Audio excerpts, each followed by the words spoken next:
अभी तक मैंने आपको बताया पॉलीसिस्टिक ओवरीज होती क्या है, उसको डायग्नोसिस कैसे करते हैं, इस प्रॉब्लम का मैग्नीट्यूड कितना है, किस कदर फैल रहा है ये। अब मैं आपको बताऊंगा कि क्यों होता है ये। बेसिक से सब कुछ समझिएगा कि क्यों होता है, बहुत बड़ी चीज नहीं है। जब आप इस चीज को समझ जाएंगे तब आपको लगेगा यू कैन मैनेज।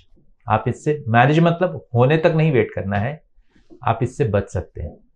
मैं doctor Vinod Agarwal, clinical director Sparsh IVF, Golmuri, Jamshedpur से बोल रहा हूँ। सबसे पहला मैं आपको जो शुरू में भी बताया कि ये लाइफस्टाइल मॉडिफिकेशन डिजीज है। लाइफस्टाइल मॉडिफिकेशन डिजीज जो होती है ना, वो हमेशा इसका मतलब ये होता है कि अगर हम अपना लाइफस्टाइल मॉडिफाई करें तो हम इससे बच सकते हैं। आज का जनरेशन आप देखिए, ये प्रॉब्लम आपको पिछले 20 साल में बहुत कम था, 20 साल पहले बहुत कम था। हार्डली हम लोग देखते थे पॉलीसिस्टिक ओवरीज, लेकिन आज आप 20 डाउन द लाइन 20-25 साल में आप कोई भी अच्छे स्कूल के बाहर खड़े हो जाइए अपने शहर में, मैं जमशेदपुर की बात नहीं सिर्फ कर रहा हूं, कहीं भी आप खड़े हो जाइए जब स्कूल में बच्चे आते हैं। आप हायर क्लास के बच्चियों को देखिए, आप कितने जनों में उनमें मोटापा है, आपको दिखेगा ऑलमोस्ट 30 to 40% लोगों में ये प्रॉब्लम है। तो ये जो लाइफस्टाइल है ना, ये बहुत इंपॉर्टेंट इंपैक्ट डाल रहा है, बहुत ही खराब इंपैक्ट डाल रहा है मैं बोलूंगा। क्योंकि जब ये बच्चियां इस एज से ये प्रॉब्लम शुरू हो गया, वो तो आपने 12th में देखा उसको, कि आप स्कूल गए तो देखिए कि 11th-12th के बच्चों को देखते हैं कैसे भी प्रॉब्लम है क्या।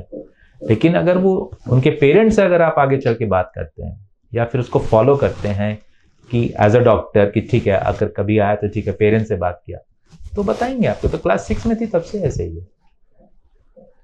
फिर जब आप उससे पूछेंगे कि हाँ ये ऐसा क्यों हुआ, ये नहीं ये तो ऐसे ही सोते थे, हम तो कुछ किए ही नहीं। अरे आप कुछ किए नहीं मतलब अपने से कैसे हो गया? क्योंकि वहां पेरेंट्स को रियलाइज नहीं होता कि उन्होंने वहां पे क्या गलती की।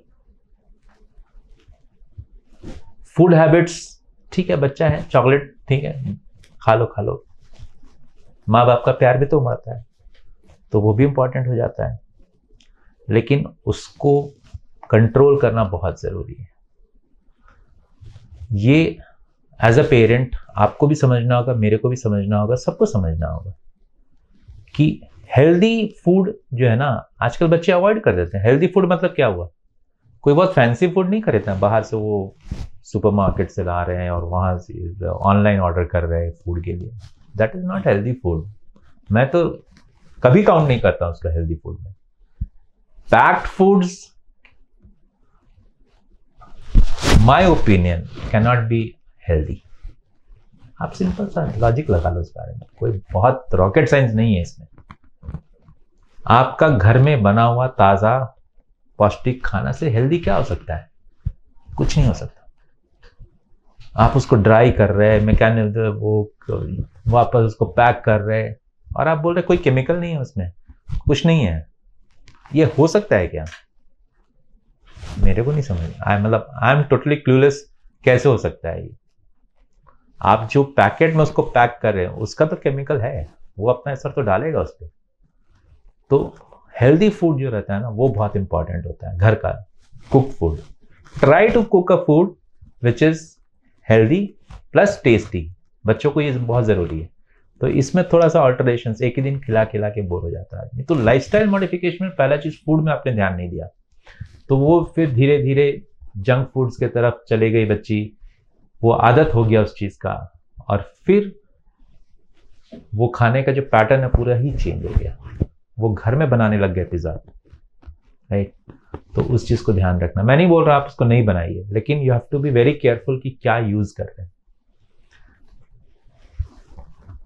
एक्टिविटी, लाइफस्टाइल में दूसरा चीज आता है एक्टिविटी। आज के दिन में स्कूल्स को भी उतना ही दोष दूंगा इस बारे में।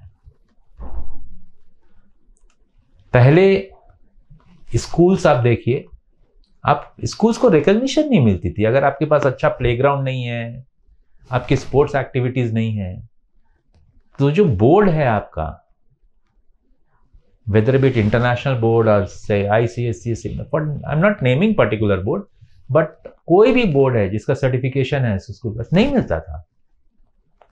आजकल तो बीच शहर के अंदर एक बड़ा सा बिल्डिंग बना दीजिए, वैसा हार्डली 30 फीट बाई, फिर लंबा कितना भी कर लो आप, 50 फीट बाई कितना भी लंबा कर लो, ऊंचा कर लो, उसमें स्कूल का सर्टिफिकेशन मिल जाता है। How is it possible? आप उस बच्चे को एक्टिविटी के लिए जगह कहां दे रहे हो? आज हमारे घर में आप ले, हम भी प्लस बच्चे भी घर में ही रहते हैं। बाहर निकल, जब से मोबाइल आया है तब से तो बाहर निकलने के खेलने का प्रथा ही खत्म हो गया। जिस मैदान में हम खेलते थे आजकल वो वीरान पड़ा रहता है। तो सिर्फ हमारे घर के बच्चे नहीं है, सबके बच्चों का वही हाल है। कोई नहीं निकलता बाहर आपको, और निकले भी तो निकाले स्कूटी चल दिए। उनको आप बोले यहाँ पे बगल में ही है दुकान, 100 मीटर पे है, लेकिन उसके लिए भी उनको स्कूटी चाहिए, पैदल नहीं चलेंगे। तो इस चीज को, जो एक्टिविटी है उसको हमको प्रमोट करना चाहिए। तो एक्टिविटी कम हो गया, फूड पैटर्न बदल गया, तो दोनों चीज बहुत खतरनाक हो गए कॉम्बिनेशन। एक्टिविटी कम हो गया तो क्या हुआ? Calorie output is less. हमारा बॉडी का जो हम फैट बर्न करते हैं या कैलोरी बर्न करते हैं, चल के, दौड़ के, खेल के, व्हाटएवर इट इज, सब कुछ कम हो गया। तो इस चीज को आउटपुट कम हो गया। खाना रिच हाई कैलोरी इनटेक है, तो क्या हुआ? इनटेक ज्यादा है, आउटपुट कम है, तो नेचुरली स्टोरेज ज्यादा हो गया बॉडी में। कैलोरी का storage in the means fat का स्टोरेज। सो मोटापा बढ़ेगा। मोटापा जब बढ़ेगा तो ये अपना इफेक्ट्स हार्मोनल चेंजेस के रूप में डालेगा। तो ये बहुत बड़ा मेजर फैक्टर है।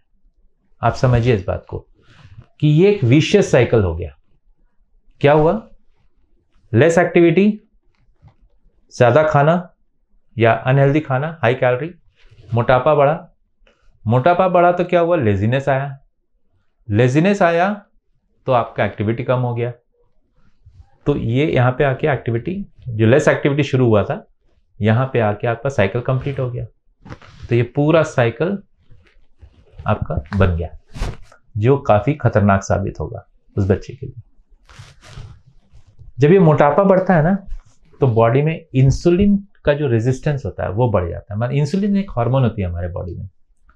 अब मैं बाकी कारणों पे जो आऊंगा ना, वो मेजर कारण जो आपको बताया, lifestyle disease, lifestyle modification disease, वो था। इसमें मोटापा के कारण क्या होता है? इंसुलिन का रेजिस्टेंस बढ़ जाता है। मतलब क्या?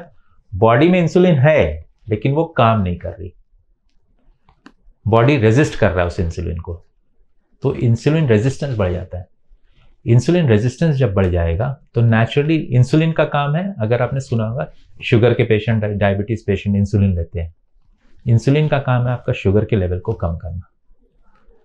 तो जब आपको शुगर अगर ज्यादा रहेगा, मैं ये नहीं बोल रहा आपको उस समय डायबिटीज हो जाएगा, तो वो क्या होता है? बॉडी अपना पूरा ट्राई करती है कि उस शुगर को कन्वर्ट कर दे फैट में और बॉडी में स्टोर हो गया, तो उससे भी मोटापा बढ़ गया आपका। मोटापा बढ़ा तो वो हार्मोन चेंजेस आए जो ओवरी को अफेक्ट करेंगे। तो ये जो चीज आई आपको, ये इंसुलिन रेजिस्टेंस बढ़ता गया, उससे क्या हुआ? इंसुलिन का लेवल हाई हो गया, जिसको बोलते हैं hyper insulin, hyper insulin levels या हाइपर इंसुलिनीमिया, वो मेडिकल टर्म है, सो उसको छोड़ दीजिए आप। इंसुलिन ज्यादा हो गया बॉडी में। जैसे जैसे ये बीमारी बढ़ती गई तो नेचुरली इसका थोड़ा सा जेनेटिक कंपोनेंट भी आ गया कि अगर फैमिली में किसी और को था तो और भी किसी को होने के चांसेस बढ़ गए। और एक बहुत ही सिंपल, एक बहुत ही छोटा कारण है कि एंजाइम का डिफेक्ट होता है बॉडी में, बट वो मेजर फैक्टर नहीं है।